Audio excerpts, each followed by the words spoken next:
গান পাতা করে আমাদের একটা পেমেন্ট করতে হবে 5 লাখ টাকা। কয়দিন আগে একটা কেস খাইছে, মার্ডার কেস, সেইখানে বলে তারা আসামি, সে কেসে বলে তারা জেলে রাখতে পারে নাই, কেসও বলে থানায় নিব না এটা বলতেছে। এবং আমার এক পর্যটন শিল্পকে ধ্বংস করার জন্য যে ছাদাবাজি, সন্ত্রাসী এই ধরনের কর্মকাণ্ড যারা করছে তারা পর্যটক শিল্পটাকে ধ্বংস করার চেষ্টা করছে।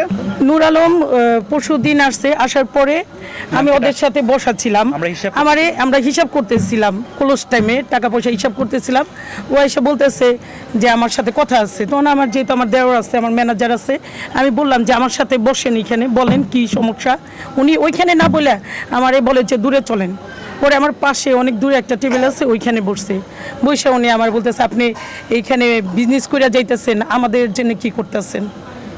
তখনই আমি বুঝছি যে উনি আমার সাথে কিছু চাইতেছে। আমি কি চাওয়া পাওয়া কি, তখন আমার বলতেছে আমারে 5 লাখ টাকা দিতে হবে মাসে, মানে গান পাতা করলে আমাদের একটা পেমেন্ট করতে হবে 5 লাখ টাকা। তখন আমি বলছি এটা তো আমি মেয়ে মানুষ, বিজনেস করে আমি কোথায় থেকে দিব, যেহেতু আমার হাজব্যান্ড বাইরে থাকে। তখন আমি দেখলাম তার ব্যবহারটা খুবই কেমন জেনে বারবার আমার করতেছে। তখন আমি বুঝছি আমার সাথে কথা না কয়ে আমার হাজব্যান্ডের সাথে কথা বলি। তখন আমি ওনার দেখলাম বেশি একটাই না, আমি চলে আসছি ওইখান থেকে। পর্যটক এরিয়াগুলোকে জীবিত রাখার জন্য এখানে ব্যক্তিগত আমার কোনো ক্ষতি হয় নাই, ক্ষতি হচ্ছে আমার যখন পর্যটকরা এসেছেন এখানে একটা আতঙ্ক সৃষ্টি হয়েছে।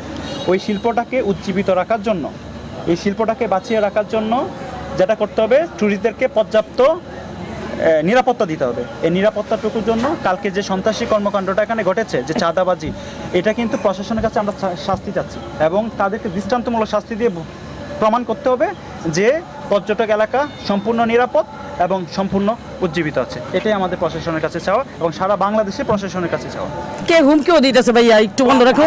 সেই হুমকিটা কি, সে বলে কয়দিন আগে একটা কেস খাইছে, মার্ডার কেস, সেইখানে বলে তারা আসামি, সে কেসে বলে তারা জেলে রাখতে পারে নাই।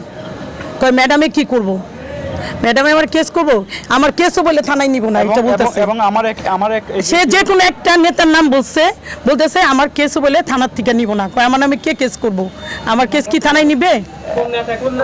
আমি নামটা বলতে চাই না, শুধু মিথ্যা কথা বলতে পারে, নাম উল্লেখ করে না। আমি দেখতে চাই থানায় আমার কেসটা নেয় কিনা। আর এইমাত্র আমার এক স্টাফ বলেছে যে তারা যখন আমরা স্টাফ বাসে থাকি উপরে, তারা নিরাপত্তাহীনতায় ভুগছে। এইমাত্র আমাকে নিরাপত্তাহীনতায় ভুগছে এবং তারা বলছে আমাদের মোবাইল বা আমাদের সাথে চিন্তাকারী এমন কিছু হতে পারে। তো সুতরাং আমি সব মিলিয়েই হচ্ছে প্রশাসনের কাছে বিচার আবেদন করছি। এবং আমরা যেটা মনে করি, কালকে যে ঘটনাটা ঘটেছে পর্যটন শিল্পকে ধ্বংস করার জন্য যে ছাদাবাজি, সন্ত্রাসী এই ধরনের কর্মকাণ্ড যারা করছে তারা পর্যটক শিল্পটাকে ধ্বংস করার চেষ্টা করছে। আমরা কক্সবাজার জেলা থেকে শুরু করে সারা বাংলাদেশের সমগ্র প্রশাসনের দৃষ্টি আকর্ষণ করছি, যারা পর্যটন শিল্পটাকে ধ্বংস করার জন্য সন্ত্রাসী এবং ছাদাবাজি এবং ফিল্ম স্টাইলে যারা এটা করার চেষ্টা করছে, আমরা প্রশাসনের দৃষ্টি আকর্ষণ করছি, তারা যেন এটা বিচার করে।